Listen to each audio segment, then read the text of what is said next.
This is my video now.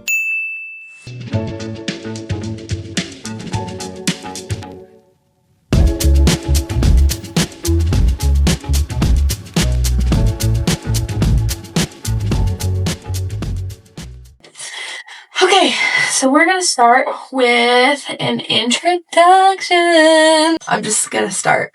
So, in this video, I want to talk about 3 reasons why God will not just take your anxiety away or magically fix it with the snap of his fingers, even though he could. And I'm going to be using Jeremiah's story in the Bible to sort of like play that out for you. And I'm going to show you how it connects to anxiety and other struggles so that you can get farther from A and closer to B. Get right into it. So, technically, this video is a part 2. The first part is called No One Wants to Talk About It. It's going to be in a link in the description below. Just watch this video and then pop back over there, or save this and watch that first. However you want to do it, you have free will. But that'll just give you some context. So, moving right in, first thing I want to do is I want you to imagine something. Imagine you are on the roof of a house and it is flooding around you. There is water everywhere and you are terrified and you're calling out for help because you're in danger. Now imagine a helicopter comes and it says, I want to save you, but you're afraid of heights.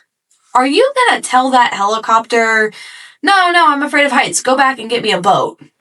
You're not going to do that. You are either going to take the help that is offered or you will stay there and you will die. And it might be difficult and it might be scary and it might not be anything like what you expected, but you take the help that's offered you because sometimes you don't get to dictate the terms of your rescue. You simply follow instructions because you're at the mercy of the one who has the power to save you. If you could have saved yourself, you would have already, but you can't. And you need help.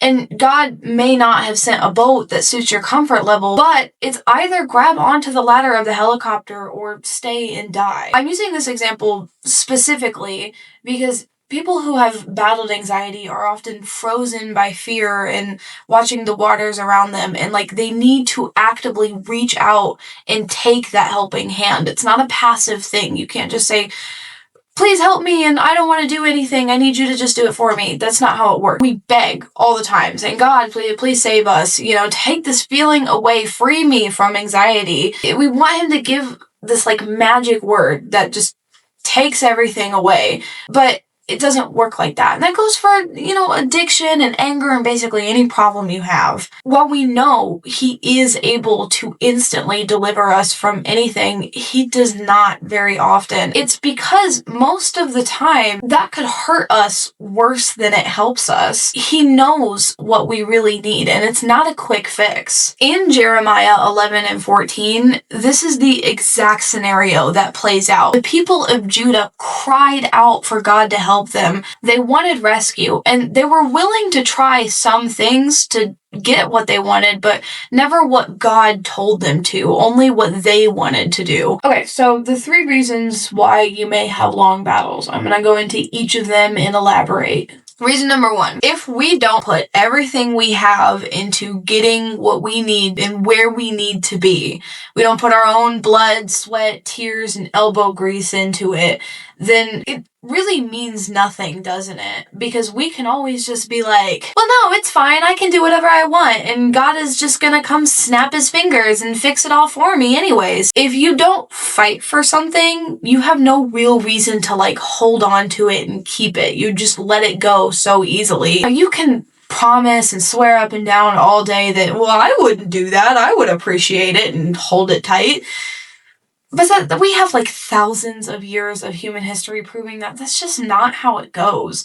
People appreciate and respect what they work for. I'm telling you this because I remember fighting tooth and nail day and night. I put everything I had into coming away from that terrible place that I was, and I fought so hard, and there were times where I would backslide a little bit and I would have a problem after not having one for a really long time, and I would think, I've completely ruined all of my progress, and that's not how it is really, but if you can see the difference of where you were and where you are and the effort you put into that, then you don't want to go back to that place you were before, because you know how hard it is to get to where you are now. You cannot give up. It's recovery. You're never going to be perfect. It's messy, but I want you to be encouraged and strengthened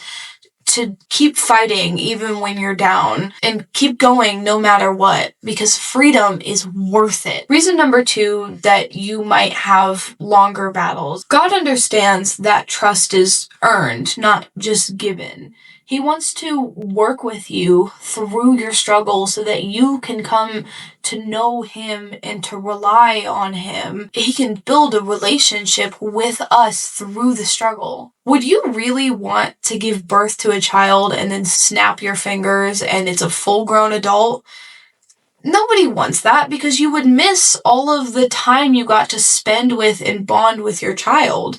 I mean, it would take a lot of workout, no more diaper changes and correcting bad behavior, but you would also completely miss their life. You would be like Adam Sandler in Click. Nobody wants to be Adam Sandler, especially not in that movie, but just in general.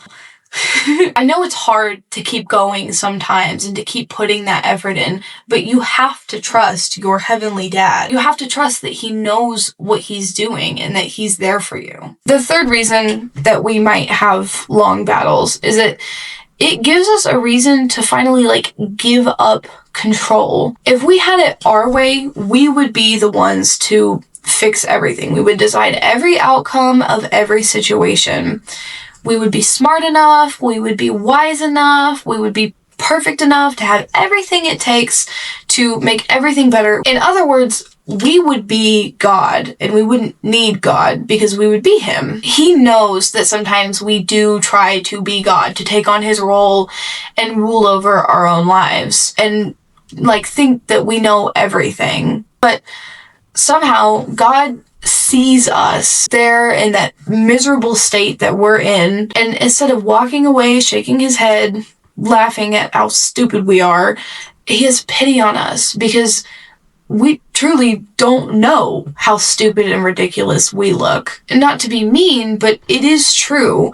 We are self-destructive by nature. I mean, sure, there's some good stuff that we do in the mix, but he knows that we're like children who need to be taught, some more than others.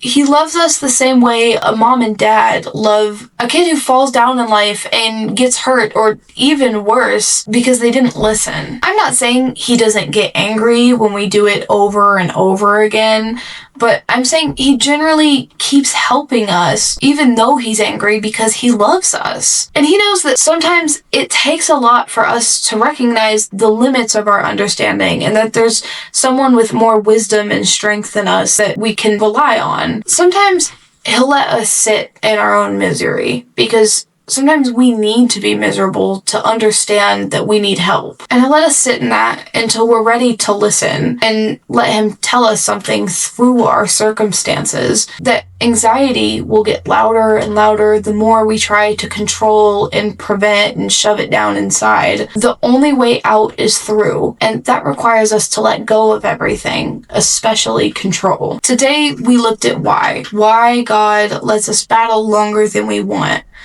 In the next video, in part 3, we're going to look at Israel's story in Jeremiah to show us how we can finally, truly find peace. And a little bit of context, because, earlier we didn't say much of anything, but my name is JC. I am the daughter. Come here. Oh gosh. Yeah.